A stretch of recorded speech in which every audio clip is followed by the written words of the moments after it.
In today's video, we talk about the 7 major mistakes that you can make as a beginner guitar player, and I also give you my #1 tip for getting what you want out of the guitar.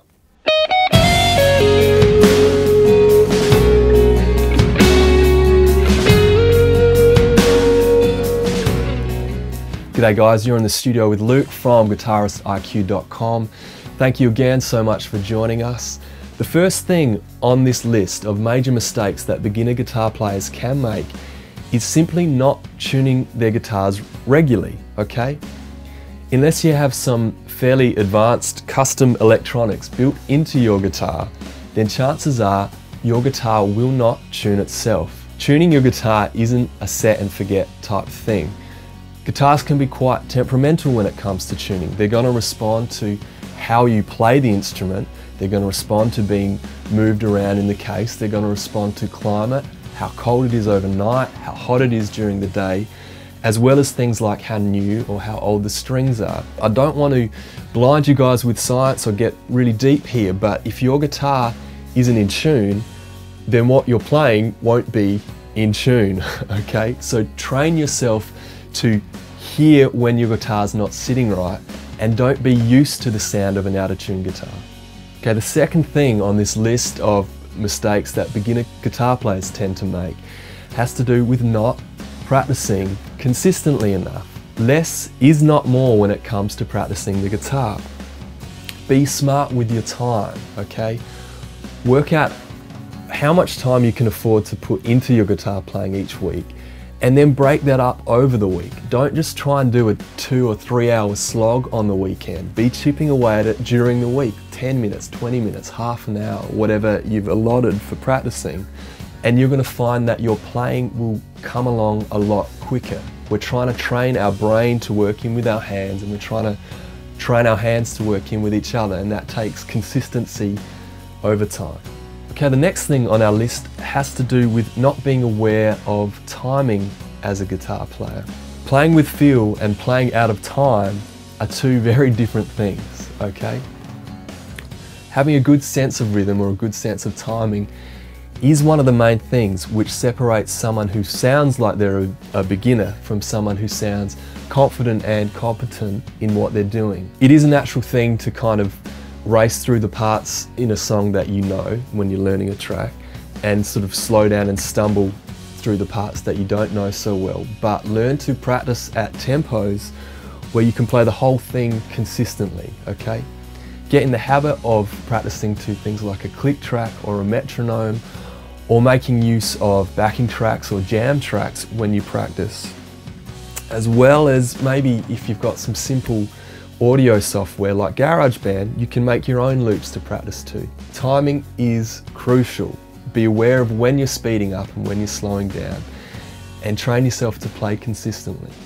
Okay, number 4 on our list of mistakes that beginner guitar players tend to make has to do with trying to play too fast. Just kick it back a notch, Turbo, all right? We tend to see these guitar masters shred up and down the neck, but what we don't see is the amount of time and effort it takes to get to that point. Speed is not about just trying to play harder and faster, okay? It's a byproduct of 2 key things, and those things are accuracy and economy. Accuracy has to do with obviously playing our notes cleanly and clearly and intentionally, and economy has to do with minimizing our movements, cutting out the movements that we don't need to make. Our hands don't need to flap about wildly when we're actually essentially just trying to do quite small movements on the guitar. So slow your playing down, learn how to play cleanly and clearly, and don't get yourself in bad habits of trying to rush through and just end up playing badly. Number 5 on our list is about tightening up when we're playing the guitar, okay? You see this all the time with beginner guitar players and guitar players that have been playing for a while. The only real tension that we want to be feeling on the guitar is the tension of our guitar strings, okay? Often you'll see players start leaning into their guitar a bit more. They might even hold their breath for, some passages, believe it or not. They might start, clamping up with the left hand, or cramping up, with their right arm, which begins to lose all kind of flow with their playing, okay? Unnecessary tension is really counterproductive to what we're trying to achieve. It's going to kill our timing as guitar players, and it's not really going to support good technique. That's why you see these fantastic guitar players who are playing this complex stuff that don't really even look like they're trying that hard. So learn to recognize how your body's responding to what you're playing, and learn to know when you need it, just put the guitar down, just walk it off, take a break and come back to it. Okay guys, the last thing on our list before I give you my number one tip is a really important one, okay? Number 6 has to do with not really understanding what we're doing as guitar players. Theory is not a dirty word. Some players seem to think that music theory somehow will get in the way of their own creativity, okay? Or it's just too complex and it will hold them back. This is just not true, I'm going to learn some chords and some scales, but I'm not going to learn theory. Well, the irony of that is that as soon as you start learning chords and scales and how they fit together and how they sound and different ways you can use them, you're already starting to engage in what music theory is. Music theory essentially is just the language that we wrap music in. It's a way that we can understand what we're doing and be able to communicate that to other people.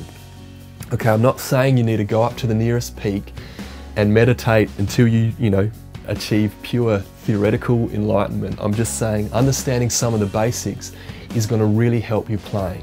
Understanding about key centers, understanding how central the major scale is to everything, understanding how we build chords and scales from the major scale is really going to help you put all the pieces together.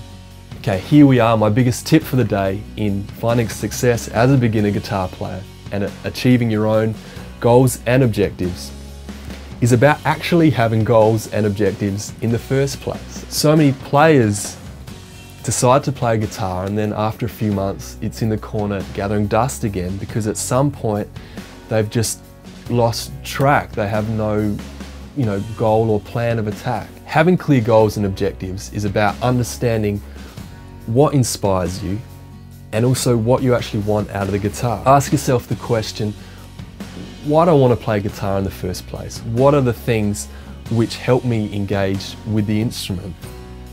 And then surround yourself in those things. It might be just your favourite songs or your favourite albums. It might be engaging and chatting with other people that are equally as passionate with guitar playing and music as you are. It could be subscribing to regular video content that will help you play smarter as a guitar player, for example. Whatever it is, surround yourself in things which are going to facilitate your own inspiration, okay?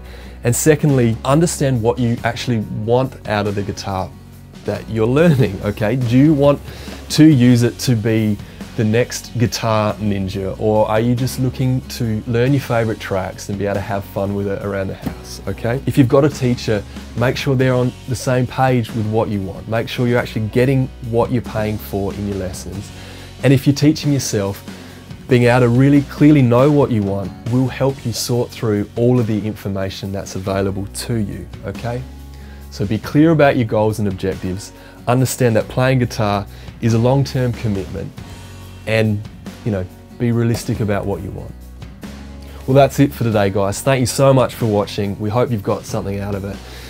Please check us out at our website. We're going to have some fantastic content coming at you very soon. Hit us up on Facebook, leave your comments, ask new questions. You never know, you might find them work their way into a video. And of course, subscribe to our channel. We want to keep you guys in touch with what we're doing, and we want you guys to be involved in this whole thing. So thank you so much for watching, and we'll see you in the next video.